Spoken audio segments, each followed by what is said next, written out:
ante, this is Anken. Ang sexy hot mama ng mga dobla. Na-trip lang mag-vlog.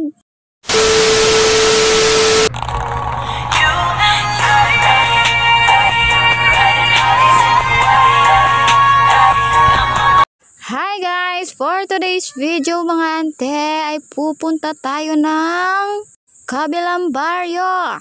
Nautusan nga kami bumili ng bangus at pusit. Kaya kahit sobrang init, for the go lang. Pagdating nga namin dito sa bilihan mga ante ay pawala na.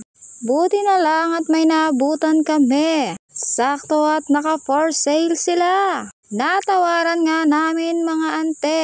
Ang dating 180 naging 120 na lang. Bumili nga kami mga ante ng isang bangus. Iihawin nga namin to mga ante para pambulutan. Pwede na rin pang ulam. Tinanong ko nga yung asawa ko mga ante kung kasya na ba tong isa. Sabi niya ay okay na yan kasi may pusit naman. Hindi nga ako satisfied kasi alam kong magkukulang siya mga ante. Kaya nag-isip muna ako ng matagal bago kami bumili ng isa. 4 na piraso nga lang pala ang binili naming pusit mga ante. Mura nga lang to sa halagang 60, 4 na siya. Sa baryo kasi namin mga ante mahal ang bilihin. Doble ang presyo kesa dito sa kabilang baryo. Kaya dito na lang namin piniling pumunta kahit malayo. Nung nakapag-isip nga ako na kulang ay bumili ulit ng isa yung asawa ko. Kung kailan nakaupo na siya, sabi ko bumili pa siya ng isa.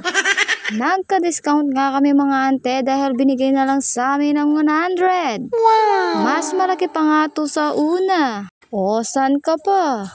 Kaya kung bibili kayo mga ante, pumunta na lang kayo ng kabilang baryo sa may Santa Rosa. Press pa ang mga isda dito. Hindi katulad ng kilala kong Bilasana. Hala, joke lang yun. Pauwi na nga pala kami sa mga oras na to mga ante. Sobrang init nga kahit umaga pa lang. Pero ako feel na feel ko pa rin ang araw. Kita nyo naman para ako nasa roller coaster, pataas-taas pa ako ng kamay. Humina nga yung boses ko mga ante dahil sa kupal kong asawa. Nakaka-bad trip siya. Sabi ko ay magpa-voice over lang ako. Sabi niya ay bakit inuuna ko pa raw to? Puking ina ka. Ikaw nga pag inuuna mo iba wala kang naririnig sa akin. Oh, inihaw ko na. Pwede na to.